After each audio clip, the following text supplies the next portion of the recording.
A warning now from Winnipeg police, a gang war may be brewing in our city. Police say North District officers responded to 3 incidents in less than 2 weeks, leading to multiple arrests. Winnipeg is considered one of the most dangerous cities in Canada when it comes to violent crime. With over 40 street gangs, most are Indigenous-led. I don't know if everyone's familiar with the numbers on the back of here, 1323, and what that makes reference to. So letters of the alphabet, 13th letter being M, and the 23rd being W. And it can be just as dangerous for someone trying to leave that life behind.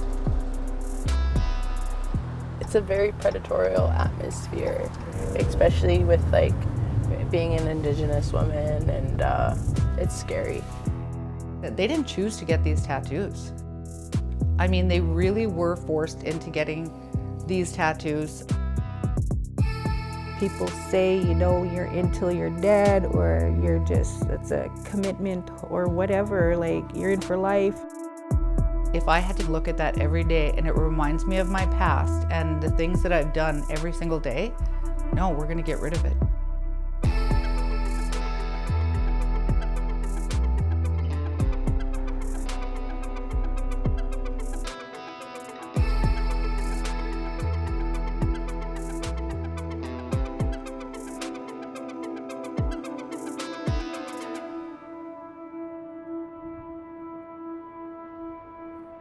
Billy Kozub's face tells a story.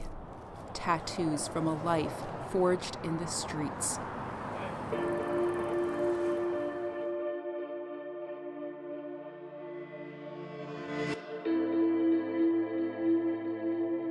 It's a constant reminder of a dark time filled with gang violence and addiction.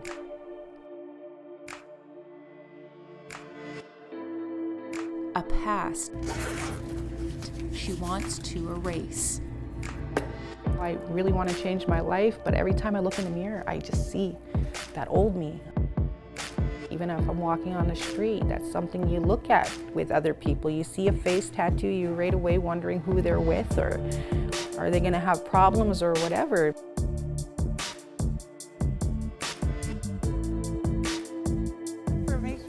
What do you want this here? Here in Winnipeg's North End, Okay, I'll put them in there. lunch is served at Wabung Abenugiage, a safe space where the community can access supports. Billy's first job since reintegrating back into society after being in and out of jail her whole life. And I love it. Like, I'm doing community outreach, and I'm going out in the community and just helping the people that need help. I'm so glad the person you are right now. That inspires me a lot, so much more, you know? Yeah. We need to talk. You know? We do, for real. I'm here anytime you want to talk, you know what I mean? Give me a hug.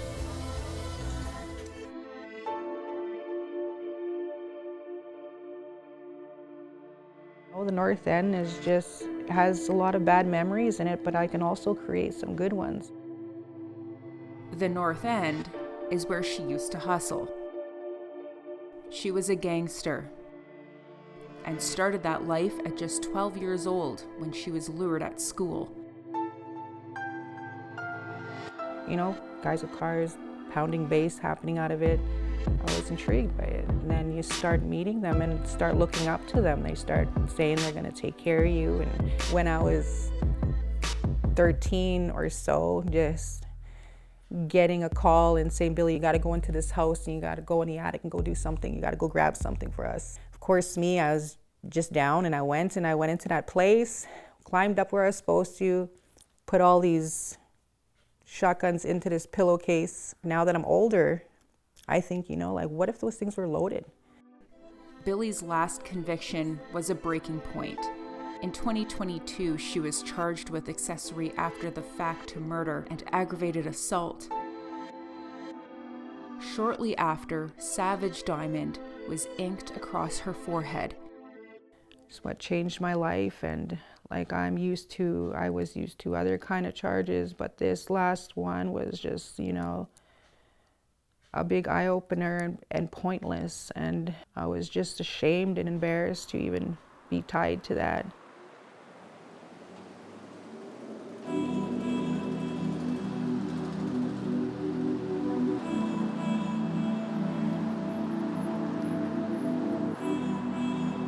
Indigenous women continue to be overrepresented at all levels of Canada's criminal justice system, and those numbers are on the rise.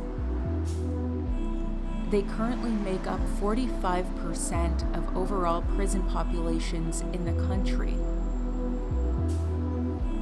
For the most part, women join a gang to seek acceptance, protection, and a sense of purpose. A common cycle for Indigenous women with intergenerational trauma stemming from colonization.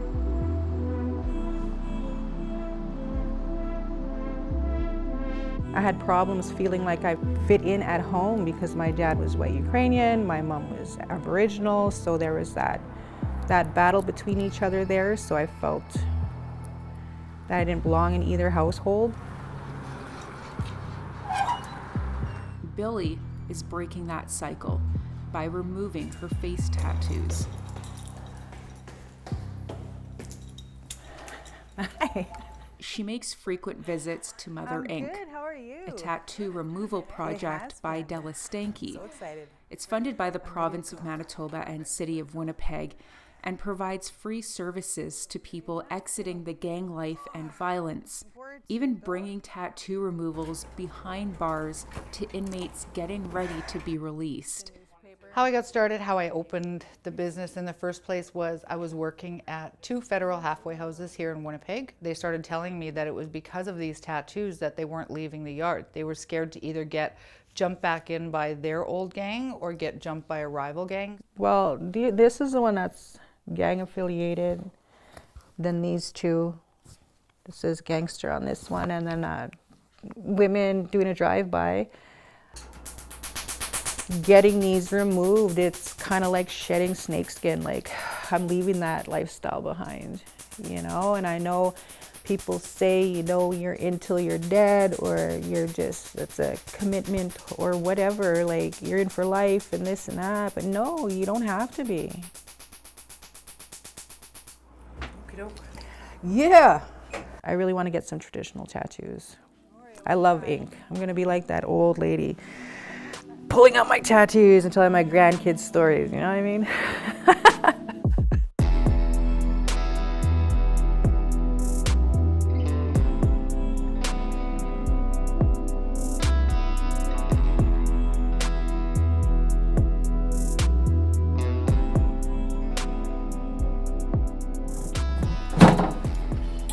90% of Della's clients are Indigenous, and many are women. The most common with my girls is they didn't choose to get these tattoos. I mean, they really were forced into getting these tattoos. I don't even care if this tattoo is on their back or something, because the way that I look at it is, if I had to take my shirt off and look at that every day and it reminds me of my past and the things that I've done every single day, no, we're gonna get rid of it. Hello. Come and have a seat. Each client has a different story to tell, like Michelle Holmes. It's been a minute. Yes, it has. An upside-down cross between her eyebrows is faded after several appointments, but the ink on her forearms are still visible, bringing recurring memories of sexual violence. So these are the ones that I got through rape, and just want to get them removed.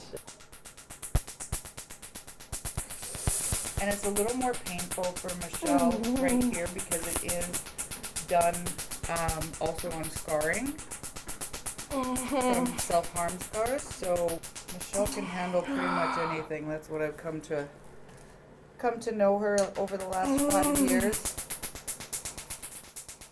Michelle was never in a gang, but she was influenced by the lifestyle when she left her foster home at 17 years old.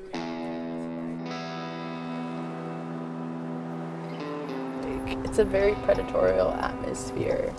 I was exposed to that type of behavior, especially with like being an Indigenous woman, and it's scary. After leaving her family, she became homeless, addicted, and got in with the wrong crowd. A warning, the video clip we're about to show you may be difficult to watch. I'm trying to fucking act tough again. Do it again, I dare you. Friends who unexpectedly set her up and jumped her. Round after round. Lucky.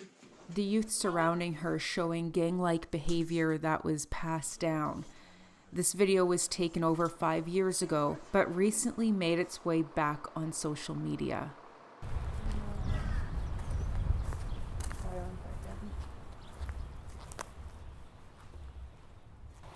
They kept me in this house for about 4.5 hours. Burning me with cigarettes, and they were beating me up. I lost consciousness. You think we around? Yeah. Now 3 years sober, Michelle is working to get her life back on track and gain custody of her son. Like, choose your circle wisely, because they will influence you 100%. There's resources everywhere, anywhere you live. You know, there's people out there that are willing and care enough to help you.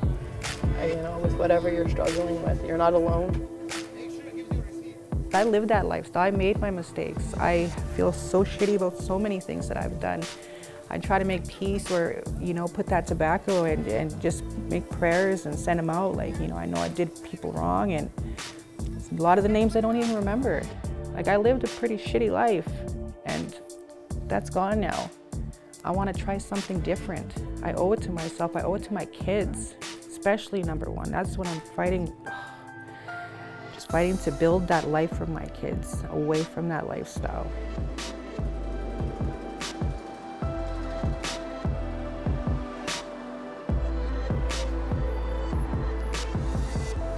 But to fully move away from that lifestyle, you have to navigate a messy system that isn't always meant to help.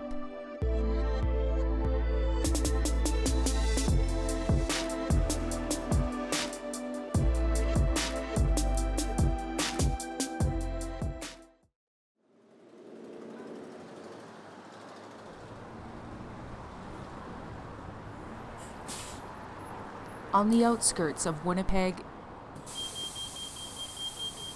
is a known bus stop for anyone released from Headingley, Manitoba's provincial prison.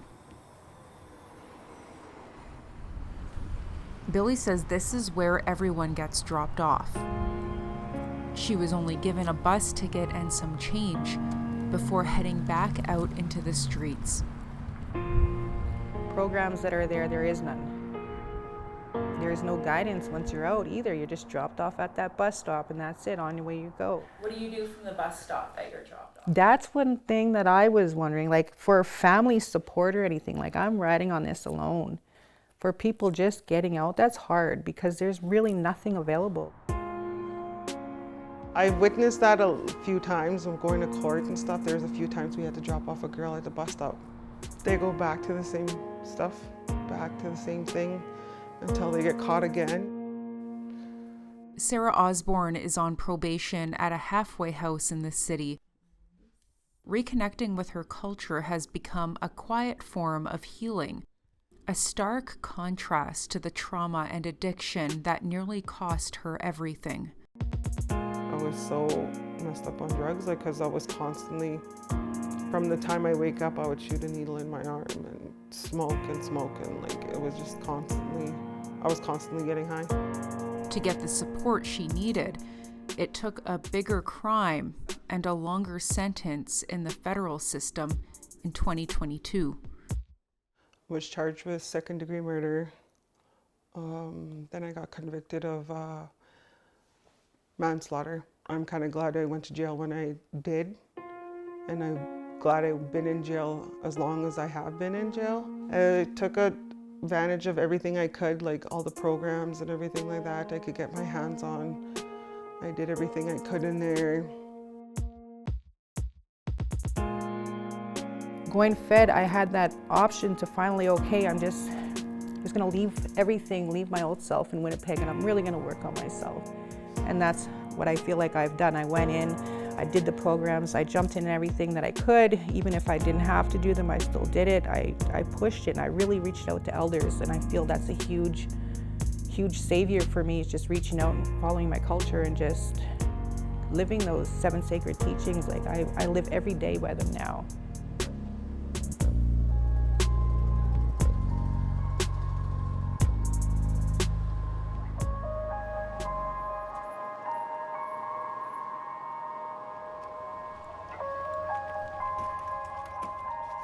We're going to the encampments to go support and do some outreach to our people. You know, show them that we care. Everybody's human, man. Everybody matters. Go bring some nourishment, some conversation. Which encampment are we going to? Anybody else in there? Come on out! Come on out! Come on out! Here, I'm gonna go down there where Kathy went, but I'm gonna take a couple of me. While offering a meal, Billy can direct people to the right supports, something she says she needed the many times she was released from provincial prison. A new report from Manitoba's Auditor General states supports for inmates transitioning from custody to the community is lacking, and there is little evidence of connecting inmates to outside sources. Come on, get some snacks. For Kathy Cook, Executive Director of Wabung, prevention is key. It's about looking at building those relationships while these beautiful women are still in there. Corrections is a consequence to an action. But again, we have to look at why those actions were performed. So oftentimes our women were born into poverty. We talk about statistics. We're 1 in 4 times more likely to be murdered or missing than anybody else in Manitoba. What can we provide with our exit strategy? And that means exiting corrections, exiting justice. How do we ensure that there's a full wraparound support, which again, we try and do at Wabung, but we're just not a one-stop shop. We'd like to be. My name is Michelle DeGroot. I'm the Gang Prevention Coordinator with the Winnipeg Police. 2 years ago, Winnipeg Police launched a campaign to help youth escape the gang life. The Gang Prevention Unit is spearheaded by Constable Michelle DeGroot. I do find that these youth, though, or even the ones that are in custody at Manitoba Youth Centre or Headingley, they are in so desire for support that they're willing to forget that we're police officers. We're entering the schools to do presentations, typically tailored to grade 6 and 8-year-olds before they go to high school and get the pressures of gang life. So we do presentations where we give them a kind of a summary of what gang life is, what their gang members are looking for, initiations, and then we come with a male with lived experience who comes and speaks with the youth about his life in gang life and why he decided to leave gang life. Michelle has continued with her incredible effort by partnering with the Spence Neighborhood Association and Della Stanky, a talented artist who has the ability to remove unwanted gang tattoos. We're all looking for a sense of belonging. And whether the people that we're choosing to hang out with are doing good or bad, it still makes us feel like we're part of a family or we're part of something where, you know, growing up, we didn't feel like we had. All right, looking good. Yep. And it goes beyond gang tattoos. Sarah was never gang affiliated, but yearned for a sense of belonging. I grew up with my parents partying all the time, and I got picked on a lot by my brothers growing up, so I didn't have that protection that I wanted or needed from my brothers. Yeah, they have such a... While in her addiction, Sarah looked to her street brothers for support, also her co-accusers in the homicide she was convicted in. Their names etched into her forearms with a homemade gun, with jail ink made of soot and pencil crayon. They were like the brothers I'd never had. Like, they're more of my brothers than my actual biological brothers. I'll still consider them family and stuff because they played a big part in my life and they kind of saved my life at that time too. I just kind of made that decision to get them removed. Whatever I got to do to get out and stuff like that and continue on this path and walk this journey in a good way. A journey that for Sarah means going back to school and sharing her experiences with her community. Started seeking it out and I found what I was missing in my life. And I think that's what's helped me the most. I love it and it's made a positive impact in my life. And I'm hoping to get my kids and my grandbabies involved and stuff. And for Billy, that means graduating high school, building a relationship with her children, and reconnecting to her culture. I was exhausted with that lifestyle because it just repeats over and over again. You're not getting anywhere, you're not doing anything, you're selling drugs, you're making some money, but you're never really going anywhere with it. It's just repeated cycle, and the friends and the dyings and the deaths, people ODing. In the 16 months since she was released from prison, she received her GED, regained custody of her son, and got a full-time job. Like, I always wanted a way out, I just didn't know how to ask for help. I didn't know how to reach out. I didn't know which ways to go or to do anything. It's exhausting. I say now I've come to that healing place with myself. I began to trust myself, to love myself, to honor myself, to honor my role as a mother, just getting sober, giving that time. Changing my life. Now I feel like I can smile, I feel like I can laugh, I feel like I'm being genuine, I feel like I'm being my true self. For before, I couldn't be that person.